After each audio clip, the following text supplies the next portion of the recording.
Om Swastiastu. Om, Selamat sore pemirsa, apa kabar Anda sore hari ini? Semoga selalu dalam keadaan sehat. Ya, sore hari ini kembali hadir saya Madi Suganda Karang membawakan acara Harmoni Bali. Dan sore hari ini kita akan berbincang-bincang mengenai topik kita, yaitu topik seputaran perempuan. Nah, ini dia nih.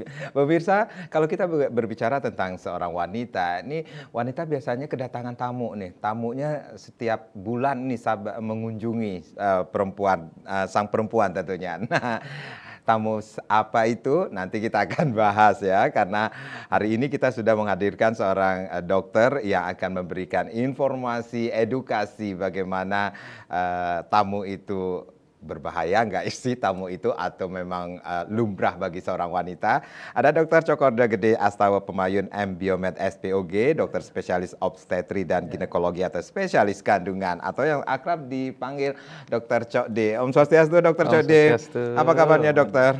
Sehat selalu ya? Baik, sehat. Sehat selalu ya, dan mungkin juga saat ini pemirsa Bali TV tentunya khususnya para wanita ini ada yang tidak merasa tidak sehat karena kedatangan tamu yang tidak beraturan. Itu beraturan namanya ya. Haid tidak teratur, apakah berbahaya? Itu yang akan menjadi topik kita pada sore hari ini. Tapi sebelumnya saya mau bertanya dok, apa ya bisa dikatakan ini haid yang teratur itu seperti apa sih dok bagi seorang wanita dok? Ya, kalau kita mau bicarakan haid yang tidak teratur, jadi kita kan harus tahu dulu haid yang teratur itu gimana. Iya. Ya, nah seringkali wanita mempersepsikan dirinya haidnya teratur. Iya dok, saya tiap bulan dapat kok haidnya. Gitu. Saya tiap Sebulan selalu berapa kali dapat. sih dok biasanya? Nah, ternyata nggak teratur. Kalau kita hitung, itu jarak antar haidnya itu antara 24 sampai 35 hari harusnya. Ya. Jadi dari haid hari pertama sekarang dan haid hari pertama di bulan berikutnya itu antara 24 sampai kurang lebih 35-38 hari. Jadi bisa saja memang seorang wanita kalau haidnya itu 26 hari, maka bisa saja di bulan itu dia 2 kali haid kan, di awal bulan dan di akhir bulan. Jadi kalau ada seorang wanita yang datang, dokter saya haidnya sebulan 2 kali. Iya. Ya. Itu normal dok. Nah, jangan buru-buru bilang haid tidak teratur. Oke. Kita harus lihat dulu, benar nggak memang dia tidak teratur. Atau misalkan seorang wanita bilang, dok saya haidnya teratur dok, saya tiap bulan haid gitu. Nah, belum tentu dia ternyata haidnya teratur atau tidak, harus Oke. dilihat itu ya. Antara 24 sampai 35. Tapi yang benar-benar teratur itu sebulan sekali kah tamu itu datang menghampiri wanita itu sendiri atau memang seperti kata dokter bisa aja 2 kali ya datangnya menghampiri mereka seperti itu dok? Ya, jadi kalau yang paling nyaman, memang kalau kita bilang paling nyaman, rata-rata 28 sampai 30 hari itu akan bisa memberikan seorang wanita itu prediksi akan tanggal haid berikutnya. Dan haidnya kurang lebih akan jatuh tiap bulan kan 1 kali. 1 kali. Ya. Nah, cuma ya begitu kita harus kembali lagi ke patokannya antara 24 sampai 38. Jadi haid yang tiap bulan belum tentu teratur, haid yang sebulan 2 kali belum tentu juga tidak teratur. Oke. Gitu. Oke, seperti yang dokter sampaikan tadi ini ada 28 atau 30 hari itu ya bisa dikatakan ini haid yang namanya normal. Tapi barometer normal itu seperti apa sih yang dirasakan seorang wanita? Seperti itu, Dok. Ya, selain lama haidnya, selain jarak antar haidnya, Iya. itu juga ada beberapa parameter yang digunakan untuk menilai itu baik atau tidak. Yang kedua, pertama jelas jarak antar haid tadi saya sampaikan. Yang Iya. kedua, lama dia mengalami haid. Jadi, antara 3 sampai 7 hari tiap bulannya, lama berdarahnya itu masih tergolong normal. Kalau misalkan kurang dari 3 hari, kita duga terlalu sedikit. Ya, bisa saja dia mengalami gangguan haid, ya, gangguan masuk masa suburnya. Darahnya sedikit gitu ya, Dok? Iya, jadi dokter saya haidnya cuma 1 hari, terus besoknya udah bersih. Oke. Ya, kesannya aman-aman saja. Tapi itu kita harus cari Waspadai tahu juga. apakah memang masa suburnya bagus, ya kesuburannya baik. Atau misalkan dia haidnya lebih dari 7 hari berdarah. Nah, itu kita harus cari tahu. Jangan-jangan dia ada tumor kandungan atau ada gangguan hormonal yang membuat berhenti haidnya itu susah. Jadi haidnya selalu lama-lama. Oke. Ya. Nah, selain itu juga jumlah darah haidnya itu pun harus kita cek apakah dia biasa-biasa saja menurut si wanita, atau dia lebih sedikit, atau dia lebih banyak. Biasa-biasa Nah, seperti berapa sih jumlahnya, Dok? inilah yang cenderung subjektif, Mhm. ya, cenderung subjektif dalam menilai apakah jumlah darah yang keluar per harinya itu banyak atau tidak. Ya, ya rata-rata wanita 2 sampai 3 kali ganti pembalut per hari. Itu sudah kita golongkan wajar, ya, walaupun ada wanita yang memang mungkin sebagian besar belum penuh sudah diganti. Iya. Ya, jadi kalau datang ke kita nyampaikan, dokter saya belum, saya sedikit-sedikit ganti, jadi saya ganti pembalut itu bisa 10 kali per hari. Nah, itu menjadi patokan yang mungkin susah kita nilai. Jadi di antara semua parameter tadi, yang lebih susah kita nilai adalah jumlah darah yang keluar per harinya itu seberapa banyak. Nah, kita tanya biasanya, Ibu, dibanding dulu-dulu, jumlah darah yang keluar ini apakah kesannya lebih banyak atau lebih sedikit?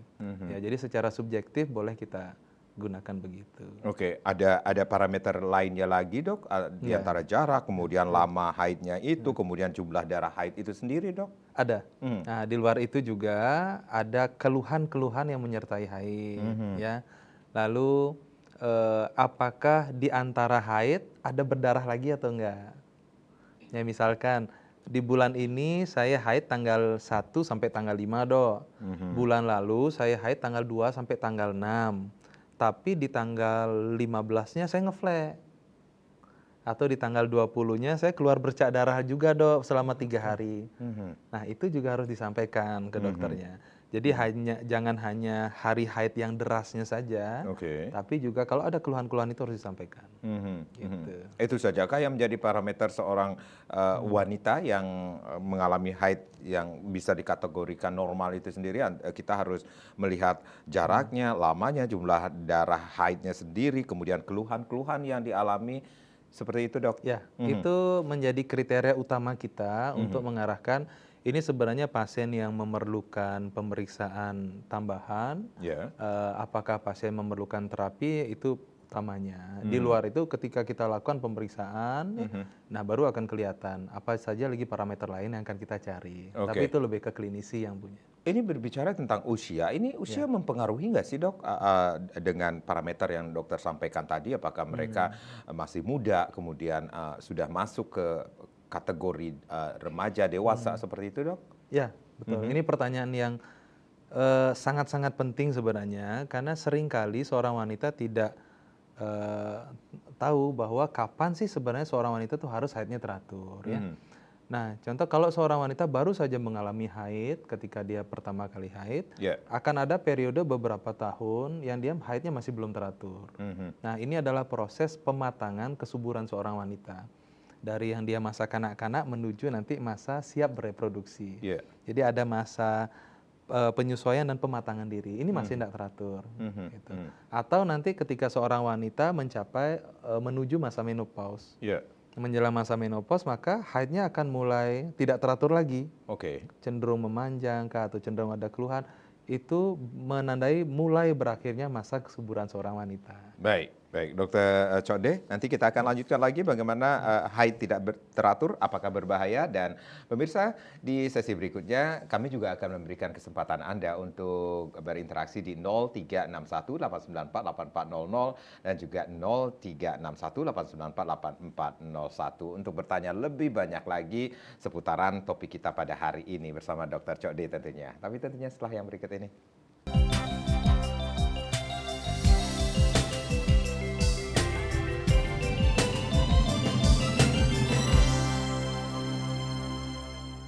Baik, terima kasih Anda yang baru saja bergabung bersama kami di Dialog Harmoni Bali. Haid tidak teratur, apakah berbahaya? Nah, itu menjadi topik kita pada sore hari ini. Masih bersama Dr. Cokde atau Dr. Cokorda Gede Astawa Pemayun. Beliau adalah dokter spesialis kandungan. Silakan Anda yang ingin bergabung bersama kami. Lain sudah kami buka di 0361 894 8400 dan juga di 0361 894 8401. Kalau tadi Dr. Cokde sudah menyampaikan ini normalnya haid itu seperti apa, kemudian kita juga harus mengetahui jarak haidnya, kemudian jaraknya, lamanya, kemudian jumlah darah haid itu sendiri, kemudian keluhan-keluhan yang bisa saja terjadi selama haid itu sendiri. Seperti itu ya, Dok ya. Ya, ya. Nah, ini kalau kita tadi berbicara tentang haid yang normal, bisa dikatakan yang sering dialami oleh para wanita ini sendiri. Tetapi apa yang terjadi ketika dikategorikan tidak normal, Dok? Nah, oke. Ketika seorang wanita berdasarkan kriteria yang tadi, oh iya ya, sepertinya saya tidak normal haidnya, maka harus periksa. Ada dua hal yang menjadi penyebab haid itu tidak teratur atau tidak normal. Bisa masalah struktur atau bisa masalah fungsinya. Struktur itu contohnya apakah dia ada benjolan seperti mioma, tumor kandungan ya, atau ada polip. Nah, itu gangguan yang ke arah benjolan gitu ya, ke arah struktur. Nah, kalau ke arah fungsi, contohnya apakah ada gangguan hormon kewanitaan, gangguan hormon lainnya di tubuh, apakah ada gangguan pembekuan darah. Nah, pemeriksaannya itu akan tergantung pada kira-kira ini pasien ke arah mana, ya. Karena tidak semua pemeriksaan harus langsung kita kerjakan lengkap dari awal, karena begitu banyak penyebab yang mungkin menjadi alasan gangguan haid. Jadi kita harus lihat, oh ini kira-kira keluhannya lebih mengarah kemana, maka kita lakukan pemeriksaan apa. Kalau struktur, fungsi, kita bisa lihat apakah pemeriksaan USG, ultrasonografi kandungan kita perlu lakukan di awal, Oke. ya. Lalu kalau misalkan cenderung ke arah gangguan hormon, apakah kita perlu tambahan pemeriksaan lab, memeriksa hormon, atau gangguan pembekuan darah. Jadi kira-kira akan ada pemeriksaan tambahan yang sesuai dengan arah gangguannya kemana. Oke, kita harus mengetahui penyebab seperti itu. Penyebab kenapa sih haid yang dialami seorang wanita itu tidak normal. Itu ada dua struktur dan fungsi itu sendiri ya, Dok ya. Ada gejala-gejala yang dirasakan dari seorang wanita ketika mengalami haid yang tidak normal seperti itu, Dok. Nah, di sana datangnya eh, penggalian kita tadi Iya. tentang tipe haidnya. Ya, misalkan seorang wanita ada gangguan struktur kayak mioma ya, atau misalkan ada polip. Kalau ada mioma cenderung dia haidnya tidak teratur, yang memanjang. Jadi misalkan biasa haidnya 8 hari ya, 9 hari. Itu kita berpikir oh jangan-jangan ada benjolan kandungan. Apalagi kalau misalkan dia ada nyeri haid gitu.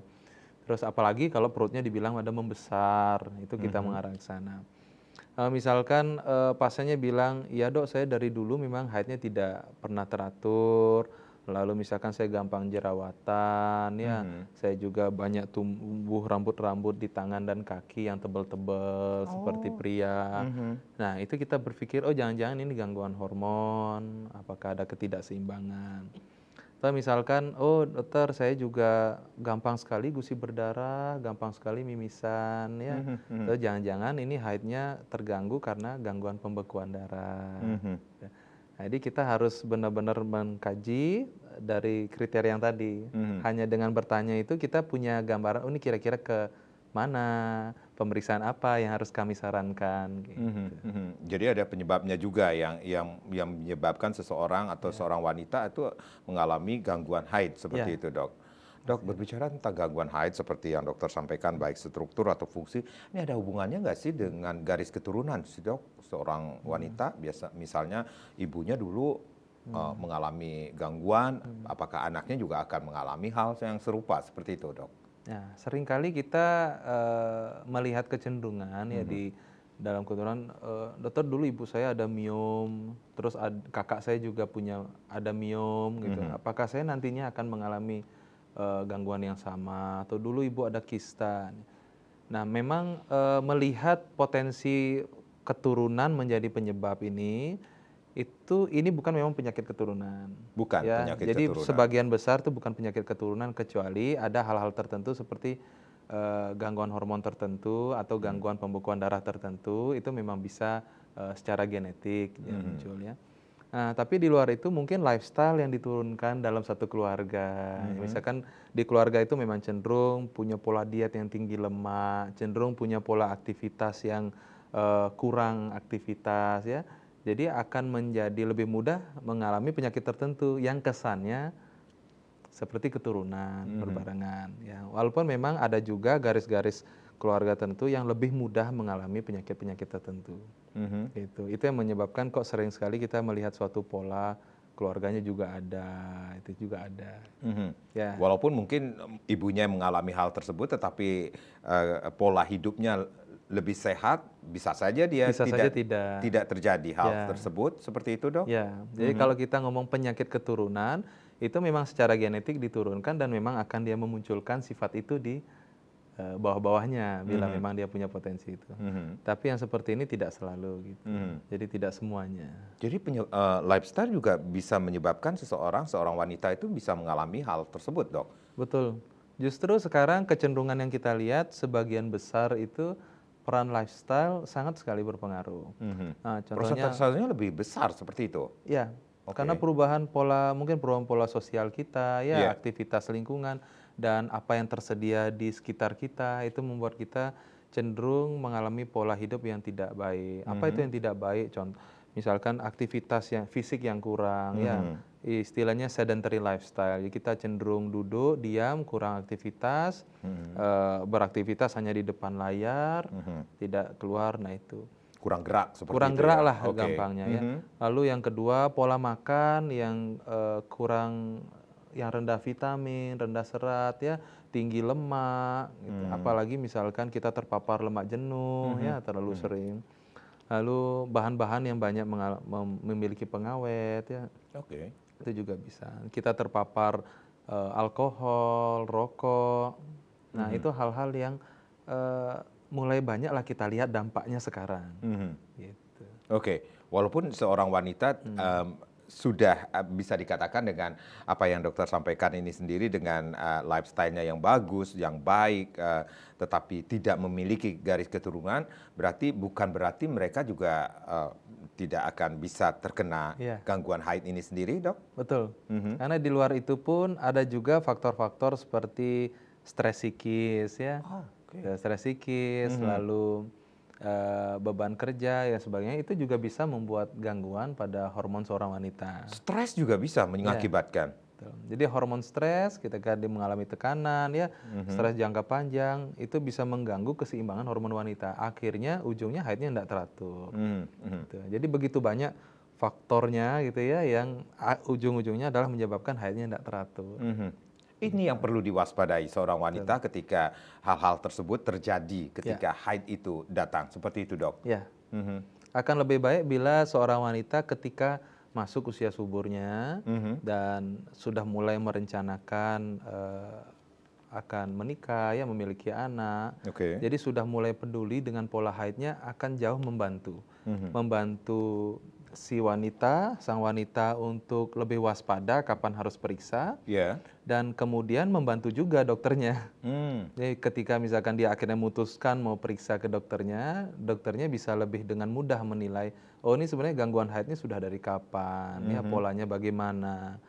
Nah itu bila memang tercatat dengan baik pola haidnya. Oke, usia subur.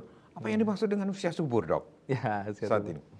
Kalau usia subur, usia seorang wanita dengan potensi reproduksi namanya ya, yang paling tinggi. Kita sarankan kan di atas 21, Usia 25 sampai 35 tahun. Oke. Kalau di atas 35 tahun kita anggap sudah masih subur ya, sebagian besar masih subur, masih haid teratur, tetapi untuk hamil sudah mulai berisiko lebih tinggi. Gitu. Tapi kalau terlalu muda di bawah 21 tahun itu terlalu muda juga dia untuk siap mengalami kehamilan. Jadi kita di antara periode itu sudah mulai, oh saya sudah mulai harus merencanakan dan saya sudah mulai harus mencatat pola haid saja. Oke, berarti gangguan haid ini sendiri ini terjadi pada usia-usia mereka yang termasuk usia subur atau melewati usia subur, ataukah mungkin bahkan belum memasuki usia subur ini sendiri, dok? Gangguan haid itu akan lebih sering menimbulkan kegelisahan pada wanita yang memang masih di usia subur, karena kepedulian mereka tentang potensinya mereka untuk bisa hamil, ya kesuburannya. Tapi bukan berarti di luar usia reproduksi itu tidak bisa gangguan haid juga. Kalau misalkan usia masih muda, usia remaja, memang pada waktu seorang wanita baru mengalami haid, beberapa tahun kemudian itu masih mungkin mengalami haid yang tidak teratur. Karena ada proses pematangan diri itu. Ya. Jadi kita haid, tahu-tahu 6 bulan belum haid, nanti haid lagi itu masih bisa terjadi beberapa tahun awal. Ya. kalau kita lihat di kriteria itu ya kesannya memang tidak teratur. Tetapi di periode itu masih boleh. Kalau di atas usia sudah di atas 40 ya, apalagi yang sudah menginjak akan menuju menopause, ada juga periode yang mulai gangguan haid itu. Ya. Nah, tidak selalu semua gangguan haid ini harus kita terapi. Nah, ini contohnya. Jadi kita lihat usianya, kita lihat apakah ini memang masih remaja, apakah ini memang sudah akan menuju menopause ya. Lalu apa keinginan si wanita, keinginan pasiennya, apakah dia ingin nyaman atau dia masih bisa menjalani hari-harinya dengan kondisi seperti itu. Contoh pada wanita yang menuju menopause. Gitu. Berarti ada dampak yang akan ditimbulkan dari haid yang tidak teratur ini sendiri bagi seorang wanita yang mengalami hal tersebut, Dok. Ya, begitu.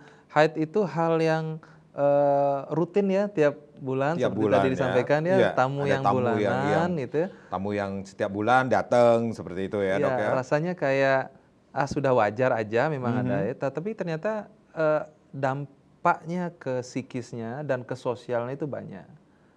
Ke diri sendiri ya, ketika di usia subur mengalami gangguan haid akan mulai ada mulai bertanya-tanya apakah saya normal, apakah saya baik-baik saja dari segi kesuburan ya. Itu kalau ditahan malah dia akan menimbulkan stres yang akhirnya memperberat lagi gangguan haidnya. Ya, berarti ini dokter secara tidak langsung juga gangguan haid ini bisa mempengaruhi kesuburan seorang wanita kah, Dok?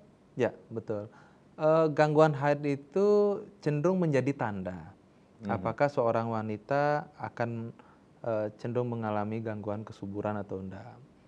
Karena haid itu membuat kita tahu apakah setiap bulan sang wanita kira-kira bisa memasuki masa subur atau enggak.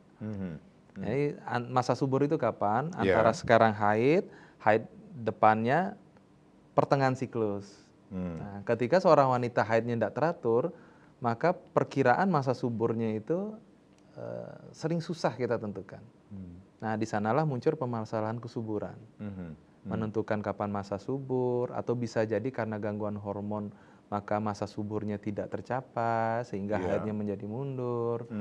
Nah, di sanalah jadi gangguan haid itu bisa menjadi penyebab, bisa menjadi tanda juga bahwa memang seorang wanita bisa saja mengalami gangguan kesuburan. Jadi masa subur bisa diketahui oleh yang bersangkutan sendiri atau memang bisa diperkirakan? Bisa diperkirakan. Bisa diperkirakan kalau memang haidnya teratur, lalu reguler ya bagus, itu bisa diperkirakan.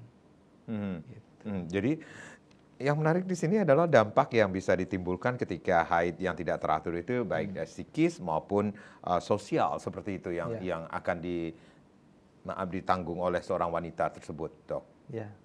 Kalau secara sosial mungkin seorang wanita akan lebih susah mengatur aktivitasnya, karena haidnya kan menjadi tidak teratur. Atau bahkan ketika seorang wanita haidnya memanjang, itu ya saya setiap haid selalu 2 minggu. Maka padahal kalau lihat kalender nih galung hari raya, rainan banyak seperti itu. Itu juga berpengaruh kah, Dok? Dan kesulitan untuk melakukan aktivitas luar lingkungan ya, outdoor, kalau misalkan sedang haid ya, maka ada rasa risih untuk berkumpul. Nah, jadi itu dampaknya tidak disadari tapi akan terasa bagi si wanita.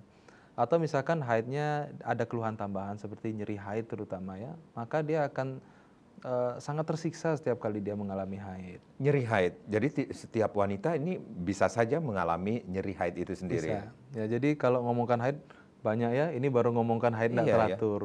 Belum lagi kalau misalkan kita bicara tentang nyeri haid. Oke, baik Dok. Nanti kita akan lanjutkan lagi ini tentang haid yang tidak teratur apakah berbahaya. Pemirsa jangan kemana-mana, kami akan kembali tapi tentunya setelah yang berikut ini.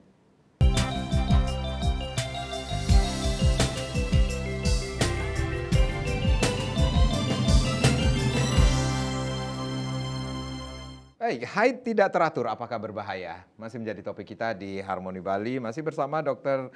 Cok D atau Dr. Cokorda Gede Astawa Pemayun. Beliau adalah dokter spesialis obstetri dan ginekologi atau spesialis kandungan. Silakan Anda yang ingin bergabung bersama kami, lain kembali kami buka di 0361 894 8400 dan juga di 0361 894 8401. Mungkin saat ini khususnya bagi para wanita yang saat ini menyaksikan tayangan ini memiliki keluhan seputaran topik kita atau mungkin ada di seputaran topik kita. Nah, ini kesempatan Anda untuk bertanya bersama Dr. Cok D dan akan diberikan solusi yang terbaik tentunya. Baik, Dr. Cok D, sembari kita menunggu penelpon Niki sendiri, tadi dokter mengatakan ini dampak yang harus diterima oleh seorang wanita ketika haid yang tidak teratur ini secara psikis dan sosial pun bisa ditanggung atau bisa dikatakan ini cukup berat juga ya dari menjadi seorang wanita ya. Bukan berarti saya tidak bersyukur menjadi seorang laki. Oke dok, nah ini gangguan atau ketika ada hal yang kita perlu ketahui apakah ketika tidak normal haidnya kita harus mengetahui strukturnya ataukah fungsinya, pemeriksaannya pun akan berbeda nantinya. Seperti itu dok ya. Iya, betul. Kalau kita periksa kandungan, Ya. maka pemeriksaan itu dasarnya adalah kita harus memastikan dulu memang tidak ada gangguan struktur. Ya. Jadi pemeriksaan fisik, kita periksa dulu, kita raba lah ya perutnya, apakah ada benjolan atau tidak, kita periksa kandungan, ada teraba benjolan atau enggak, lalu kita lanjutkan dengan pemeriksaan ultrasonografi kandungan. Oke. Itu memberikan kita gambaran awal, oh tidak ada gangguan struktur atau ada gangguan struktur. Nah, jadi itu menjadi pemeriksaan awal kita. Jadi kita wawancara, kita tanya-tanya, kita pemeriksaan fisik, lalu kita pemeriksaan USG kandungan awal. Oke. Nah, kalau misalkan memang, dari pemeriksaan itu sepertinya nih perlu pemeriksaan tambahan seperti pemeriksaan darah, ya, pemeriksaan hormon, maka itu akan disarankan oleh dokternya. Jadi berarti kita curiga, mungkin ada gangguan fungsi, jadi mungkin bukan gangguan struktur. Oke. Atau bisa keduanya. Bisa keduanya. Bisa keduanya. Terjadi pada seorang wanita? Bisa. Jadi bisa benjolan misalkan ada miom, ada polip barengan. Yeah. Atau misalkan ada miom, gangguan strukturnya, ada juga gangguan fungsinya, ada gangguan hormonnya juga, maka itu dua-duanya ada muncul. Oke. Atau misalkan dia gangguan hormon iya, gangguan pembekuan darah iya. Nah, jadi bisa berbarengan, bisa satu, nah itu harus dipastikan. Penanganannya seperti apa ya dok ketika terjadi hal seperti itu dok? Nah, penanganannya apakah satu-satu karena diambil gangguan strukturnya dulu atau gangguan fungsinya yang harus diobati? Seperti itu? Ini kita lihat pertama kita harus lihat dulu mana faktor yang sekiranya lebih dominan. Mana yang lebih dominan mengganggu haidnya sang wanita. Lalu yang kedua, kita juga harus menanyakan keinginan wanita. Jadi sebenarnya yang diinginkan itu apa? Apakah ingin mengurangi gejala tertentu seperti mengurangi nyeri haid, atau apakah dia ingin hamil segera? Nah, itu menjadi pertimbangan kita. Apakah kita perlu tindakan ke arah operasi atau hanya perlu dengan pengobatan saja? Jadi tidak semua pasien harus begitu kita bilang gangguan haid, nanti dioperasi, nanti harus begini, itu tidak selalu. Ya kita akan nanyakan begitu, mana yang lebih dominan, lalu kira-kira rencana dan keinginan pasiennya untuk jangka pendek, jangka panjang itu yang mana. Dikomunikasikan terlebih dahulu dengan pasiennya itu sendiri. Ya, betul. Jadi intinya gangguan haid ini bisa diobati, seperti itu dok? Bisa, sebagian besar malah penyebabnya bisa kita tangani. Dan itu sudah ada klasifikasi penyebabnya yang membuat kita lebih mudah menggolongkan apakah ini pasien yang memerlukan tindakan tertentu atau pengobatan. Gitu. Yang perlu dilakukan oleh wanita adalah segera memeriksakan diri ketika memang curiga ada gangguan haid. Nah ini dia, ini kapan seorang wanita. Oke, kita tunda dulu dok. Ya. Sudah ada Ibu Nyoman Niki dari Denpasar yang sudah bergabung. Om Swastiastu, selamat sore Bu Nyoman. Swastiastu, selamat sore. Selamat sore Bu Nyoman. Terus dengan Dr. Cok D. Ya, Swastiastu Jade. Nggih. Mhm. Ya, mau nanya, ini kan ada keponaannya, airnya tidak teratur. Mhm. Udah gitu, udah sempat ke opname waktu ini, katanya ada penebalan di dinding rahimnya. Terus apakah dia bisa hamil nggak kira-kira? Oke. Ini dia masih gadis. Dokter, sebentar, Bu Nyoman, dokter bisa ditanyakan Bu Nyomannya? Ini ponaannya masih gadis, Bu? Iya, masih gadis. Masih gadis nggih. Usianya berapa, Bu Nyoman? Sekitar 21. Oh, 21 tahun. Nggih. Mhm. Sebelumnya haidnya teratur menurut informasi dari Enggak pasien. sih katanya, kadang 2 bulan enggak, 3 bulan enggak, gitu katanya. Oke, boleh tahu postur ponaannya kira-kira apakah kurang lebih langsing atau agak gemuk atau mungkin Sedang, kurus? dulu kurus ya, sekarang udah agak sedang gitu. Sedang. Ada penambahan berat badan ya Bu Nyoman ya? Dulu dia agak kurus, sekarang udah sedang postur tubuhnya. Oh, nggih. Mhm. Ya, Nggih, makasih Bu Nyoman. Nggih, ya baik. oke, Nggih. semua ya. Terima kasih Bu Nyoman. Baik, Dok. Langsung aja deh, Dok. Ya. Ini kenapa nanyain tentang postur lagi, Dok? Ya. Juga, Dok, seperti itu, Dok. Ya. Ini mempengaruhi juga kah? Berpengaruh. Seorang wanita? Karena beberapa gangguan hormon itu bisa dipicu oleh penambahan berat badan tiba-tiba, penurunan berat badan tiba-tiba, atau mengalami obesitas. Gitu. Jadi contohnya yang paling sering kita dengar sekarang ada gangguan namanya PCOS. Itu gangguan hormon yang kalau dialami atau muncul pada wanita yang lebih posturnya lebih gemuk, maka dengan menurunkan berat badan saja mampu memberikan perbaikan pada siklus haidnya. Nah, khusus untuk kasus yang dialami oleh ponakannya Bu Nyoman, penebalan dinding rahim ini kemungkinan besar maksudnya adalah ada lapisan di rahim yang namanya endometrium. Jadi ini rahim, di dalamnya ada rongga rahim itu dilapisi oleh endometrium itu. Nah, pada waktu masa subur, lapisan ini akan menebal. Oke. Karena dia mempersiapkan untuk menjadi tempat ditanamnya kehamilan. Itu. Nah, di akhir bulan, kalau lapisan ini memang sudah tidak terjadi kehamilan, maka lapisan ini akan luruh, diperbaharui menjadi lapisan yang baru. Gitu. Jadi ada fase yang tipis begitu haid, lalu menebal pada waktu masa subur, di akhir siklus haid dia akan luruh lagi. Nah, ketika penebalan ini terjadi berlebihan atau tidak berhasil luruh secara sempurna di akhir bulan, maka di sanalah nimbulkan gangguan haid yang cenderung banyak-banyak. Jadi cenderung memanjang atau cenderung volumenya banyak. Nah, ini seringkali dipicu oleh penambahan berat badan. Gitu. Jadi pertanyaan pertama yang saya tanyakan tadi salah satunya ya itu, apakah sebelumnya haidnya memang pernah teratur, kemudian beberapa bulan terakhir mengalami gangguan ini. Ini sudah termasuk gangguan kan, Dok? Iya, 2 sampai 3 bulan baru haid seperti itu? Ya, Seperti yang disampaikan Bu Nyoman. sudah. Jadi kalau misalkan dari ceritanya sudah kita harus waspada gangguan haid dan harus diperiksakan lebih lanjut. Jadi tidak hanya pada waktu selesai di opname kemarin, tapi lanjutannya juga harus dilihat. Jangan-jangan ada penyebab lain, Bu Nyoman. Oke. Nah, Oke. Tadi Bu Nyoman mengatakan operasi. Ini operasi untuk penebalan dinding rahim itukah, ataukah memang ada operasi yang lainnya? kayak tadi masalah kesuburan kayaknya. Iya. Ya. Apakah bisa hamil kayaknya Iya. tadi? Tanya, Apakah ya, bisa hamil ya. seperti itu? Apakah bisa hamil atau tidak? Nah, tidak selalu memang wanita yang ada gangguan haid itu tidak bisa hamil. Ya, itu yang harus disampaikan pada setiap wanita yang mengalami gangguan haid karena akan memberikan ketenangan, minimal keinginan untuk periksa itu akan lebih kuat. Kalau misalkan dari awal, gangguan haid tidak bisa hamil, akan membuat kecil hati dan akhirnya takut untuk memeriksakan diri. Ini yang secara psikis juga ya, Ya, Dok ya? betul. Jadi tidak selalu. Begitu dia ada gangguan haid, yang harus dilakukan adalah melakukan pemeriksaan lanjutan. Kalau kita mampu mengatur siklus haidnya, lalu kita menilai apakah organ kandungannya memang tidak ada benjolan lagi, apakah mioma, polip, dan sebagainya, maka dengan mencapai keteraturan siklus haid, ponakannya bisa lebih baik potensi kesuburannya. Gitu. Jadi walaupun masih gadis, jangan takut, jangan ragu, lakukan pemeriksaan lanjutan ke dokter spesialis kandungan.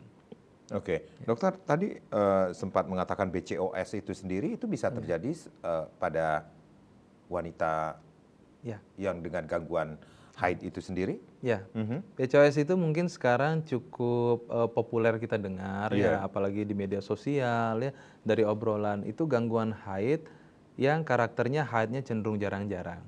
Jadi 2 bulan baru haid, Oh 3 bulan baru haid. nah ini yang terjadi pada keponakannya Ya, Bu Nyoman ya? ya bisa Mengatakan jadi 2 sampai 3 bulan baru haid, ya. seperti itu? Itu bisa menjadi salah satu kemungkinan penyebab dan nanti akan kita cari tahu ya. Itu gangguan hormonal dia. Jadi hormon wanita itu harus seimbang, harus teratur agar haidnya menjadi teratur. Kalau ada gangguan dari luar atau dari dalam yang menyebabkan hormon ini tidak teratur, maka haidnya akan ikut tidak teratur. PCOS itu cenderung menyebabkan haidnya jadi jarang-jarang Bu Nyoman. Jadi tiap 2 bulan kah, tiap 3 bulan kah. Kadang ada juga pasien yang 1 tahun cuma 2 kali haid. Ya. Bahkan saya ada yang kapan hari itu 3 tahun itu baru haid. Ya, padahal dulu sudah pernah hamil, sudah pernah punya anak. Lalu berikutnya muncul lagi gejalanya, akhirnya 2 tahun, 3 tahun baru haid. Tuh. Oke. Nah ini harus waspada. Kalau sudah cenderung begitu, harus periksa agar dampaknya tidak bertahan, tidak berkelanjutan, dan malah nanti akan lebih susah ditangani. Oke, dok, ini hormon harus seimbang dan teratur. Apa yang menyebabkan seorang wanita dengan hormon yang tidak seimbang dan tidak teratur? Apa yang penyebabnya, dok?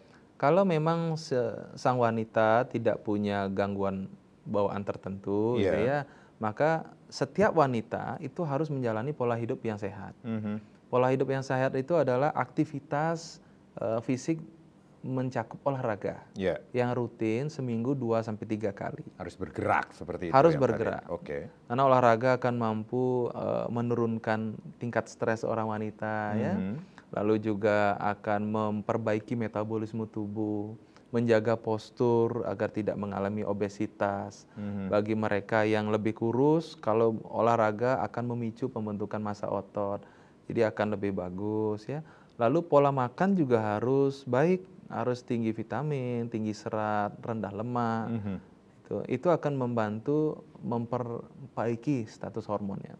Yang ketiga adalah lakukan aktivitas yang bisa mengurangi tingkat stres seorang wanita. Jadi wanita ini gampang sekali gangguan haid kalau mengalami stres. Oh, oke. Ya, jadi ada masalah, haidnya telat. Oh iya, saya pernah dengar ya. Haidnya Kalau teratur. teman-teman juga cerita, oh kok bisa maju seperti itu? Ya. Mungkin kamu stres gitu ya. Bisa Bisa Bisa jadi nggak sih dok? Bisa jadi. Seperti itu? Jadi harus ada tambahannya selain pola hidup yang sehat, Ya. ada juga lakukan aktivitas yang membantu mengurangi level stresnya, ya seperti rekreasi, ya. Oh healing, apa, yang lagi happening sekarang Lagi ya. happening. Ngomongnya healing gitu ya. Atau lakukan aktivitas tambahan seperti misalkan suka main musik, suka itu hal-hal yang kelihatannya sepele, tapi mampu memperbaiki kondisi haid seorang wanita. Oke, dengan usia yang masih sangat muda sekali keponakannya Abu Nyomaniki sendiri 21 tahun. Apa yang harus dilakukan untuk kedepannya nih sendiri untuk keponakannya? Untuk tahap pertama, catat siklus haidnya, Bu. Ya. Jadi akan mempermudah kita untuk memantau apakah haidnya membaik atau tidak. Lalu ketika periksa ke dokter kandungannya juga akan lebih mudah melihat, oh memang ini siklus haidnya tidak teratur. Ini memang ada gangguannya di sini, kemungkinannya begini.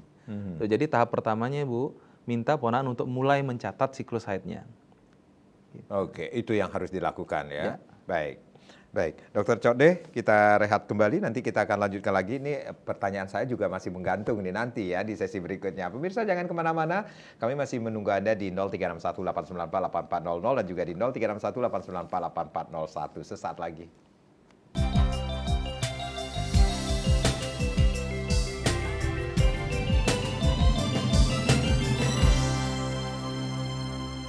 Ya, kita masih di Harmoni Bali. Bagaimana haid tidak teratur, apakah berbahaya? Nah, masih bersama Dr. Cokorda Gede Astawa Pemayun atau yang biasa disapa Dr. Cokde. Beliau adalah dokter spesialis kandungan. Silakan Anda masih mempunyai kesempatan untuk berinteraksi di 0361894800 dan juga di 0361894801 tentunya. Dok, nih yang masih menggantung pertanyaan saya tadi itu. Kapan seorang khususnya bagi wanita ataupun mungkin para suami yang mendampingi istrinya ini harus segera mungkin mendapatkan pertolongan atau mendatangi fasilitas pelayanan kesehatan untuk mendapatkan pertolongan ketika haidnya tidak teratur dan merasakan hal-hal yang mungkin secara fisik sakit seperti itu, menyakitkan. Ya. Yang pertama alasannya adalah ketika gangguan haid itu memang sudah terlalu berlebihan. Terlalu berlebihan. Nah, contoh begini, tiap 6 bulan baru haid. Nah, ini adalah sesuatu yang memang harus mendapat penanganan. Ya, karena itu kan termasuk ekstrim ya. Jadi bukan yang tiap 2 bulan haid, ini tiap 6 bulan baru haid. Itu sudah jelas sesuatu yang harus mendapat penanganan ya. Udah nggak wajar seperti Sudah itu. sangat tidak wajar kan begitu. Baik.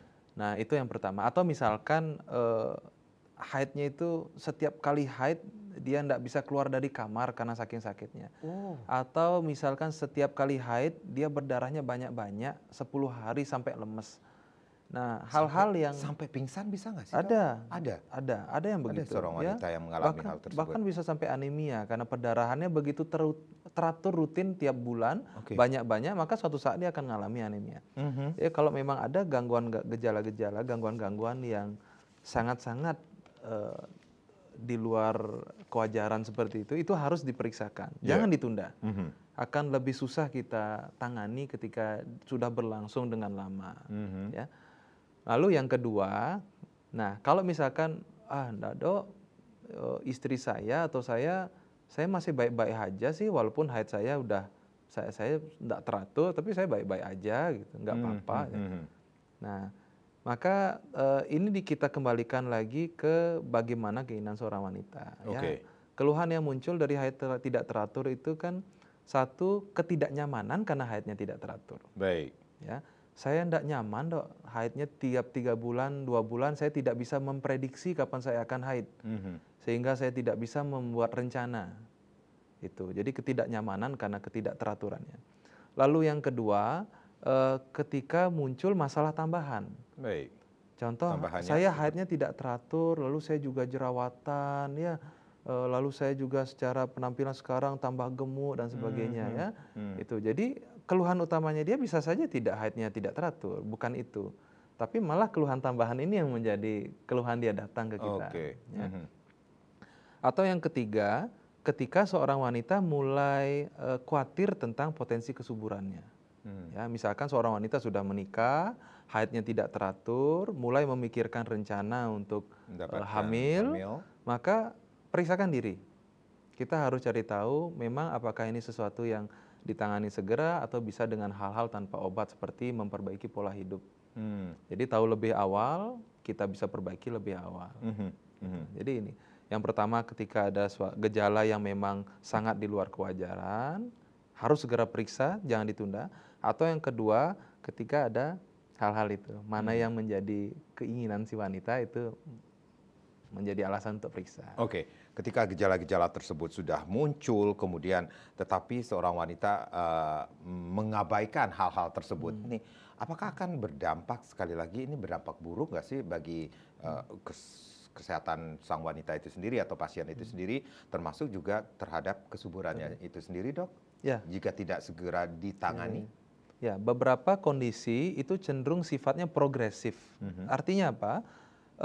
Bila dibiarkan akan berkembang menjadi lebih berat. Gitu. Lebih beratnya seperti? Nah, misalkan kalau dia miom, ya ada benjolan. Sekarang 2 cm, dia bisa saja progresif. 5 tahun lagi mungkin bisa berkembang ukurannya, membesar. Bertambah lagi. Ya. Atau misalkan gangguan hormonal, contoh misalkan PCOS. Dulu saya haidnya tiap 6 minggu dok, atau 3 bulan 2 kali. Sekarang saya makin gemuk, ya, saya makin gemuk, makin bertambah terus, saya tidak bisa diet, dan akhirnya sekarang haid saya tiap 5 bulan, tiap 6 bulan. Jadi ada gejala-gejala, gangguan-gangguan yang kalau dibiarkan itu akan progresif dia, berat. Nah, kalau kita bisa intervensi dari awal, kita bisa lakukan penanganan dari awal, akan lebih mudah untuk dokternya merencanakan, dan akan lebih mudah untuk pasiennya menjalaninya. Baik. Dibandingkan ketika sudah di tahap akhir, tahap berat, baru menjalani penanganan, akan lebih dilematis untuk kedua pihak. Oke, baik. Sering kita mendengar ini mencegah lebih baik daripada mengobati. Berarti haid yang tidak teratur ini sendiri bisa dicegahkah, Dok? Bisa. Bisa. Bisa. Dengan jalan?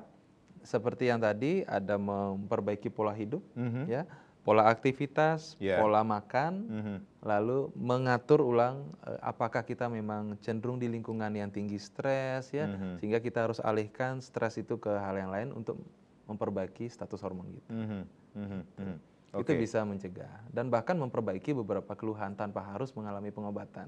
Oke, jadi bisa diperbaiki keluhan-keluhan itu tanpa pengobatan, seperti itu. Beberapa hal bisa hanya dengan pola hidup, pola aktivitas, rendah stres, itu bisa diperbaiki. Contoh gangguan hormonal.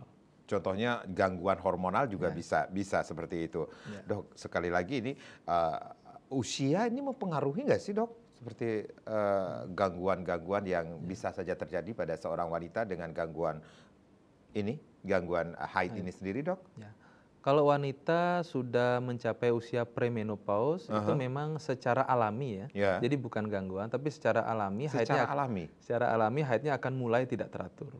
Tuh, menuju menopause atau pada waktu usia muda baru-baru haid, itu secara alami memang masih mungkin tidak teratur. Tapi di pertengahan ketika masih usia subur, potensi reproduksi sedang tinggi, kalau ada gangguan harus segera ditangani. Nah, ketika seorang wanita usia subur, maka hormon kewanitaannya akan cenderung lebih tinggi. Nah, beberapa penyakit itu akan lebih mudah berkembang ketika dialaminya pada waktu di usia subur. Gitu. Jadi usia akan juga menjadi penentu. Ini seorang wanita yang mengalami haid tidak teratur, apa penanganan yang terbaik untuk dia. Jadi usia merupakan salah satu pertimbangan utama tiap dokter kandungan untuk menangani pasien yang haidnya tidak teratur. Ya, usia. Nah, berbicara tentang usia ini, kalau kita kembali lagi, ini usia-usia berapa sih seorang wanita akan mendapatkan haid yang pertama saat ini, Dok? Ya, di setiap populasi, populasi itu maksudnya kelompok masyarakat, cenderung berbeda. Ya, apa yang dialami di belahan bumi utara, selatan, timur, barat itu bisa berbeda. Ya, memang patokan utamanya seorang wanita mengalami puber itu bisa 13 tahun, pria 14 tahun. Lalu ketika seorang wanita sudah menumbuhkan tanda-tanda seks sekunder, maksudnya sudah ada payudara, sudah ada bulu rambut kemaluan di usia 13 tahun, maka di usia 15 tahun rata-rata sebagian besar itu sudah mengalami haid. Jadi kalau kita melihat wanita yang lebih muda, anak-anak remaja, tidak hanya haidnya saja, kalau misalkan belum haid, kita harus lihat juga apakah ada tanda-tanda seks sekundernya itu ya, payudara, rambut kemaluan, untuk menilai ini anak saya ini perlu berobat nggak sih gitu. Oke, ya. baik. Jadi ketika katakanlah usia 15 tahun belum juga mengalami haid, itu menjadi warning atau aware juga terhadap kesehatan bunda-bunda yang memiliki anak putri, seperti itu, Dok? Betul. Jadi kalau udah usia 15 tahun itu sudah mulai bisa ditanyakan, Bu. Oke, Ya, baik. Dok, tentunya ada hal-hal yang ingin dokter sampaikan khususnya bagi para wanita untuk jangan lagi deh kalau haid datang, tamu bulanan saya datang ini menjadi gangguan bagi saya beraktivitas seperti itu, Dok. Silakan, Dok. Haid itu merupakan sesuatu yang secara alami dialami setiap wanita, ya, dan seringkali diabaikan permasalahannya. Salah satunya keteraturan siklus haid. Nah, untuk para wanita sebaiknya yang masih di usia subur terutama, sebaiknya mulailah membiasakan diri untuk mencatat dan mengamati siklus haidnya agar bisa melakukan pemeriksaan lebih dini. Apabila masih di usia subur, mulailah melakukan pola hidup yang lebih baik. Aktivitas yang teratur, olahraga teratur, pola makan yang lebih baik, lalu lakukan aktivitas-aktivitas yang bisa menurunkan kadar stres karena mampu mencegah cukup banyak penyebab-penyebab dari haid yang tidak teratur. Baik. Baik, ini pola hidup yang baik, kemudian olahraga yang teratur itu bisa mencegah terjadinya atau tidak terjadinya haid yang tidak teratur tentunya. Dan jangan ragu memeriksakan diri ketika diduga ada haid yang tidak teratur. Baik, Dokter Cokde, terima kasih sudah sharing. Mudah-mudahan apa yang kita perbincangkan pada sore hari ini memberikan manfaat bagi pemirsa, khususnya para wanita yang saat ini menyaksikan Dialog Harmoni Bali. Saya Madi Sekarang, terima kasih. Sampai jumpa. Om Santi Santi Santi Om.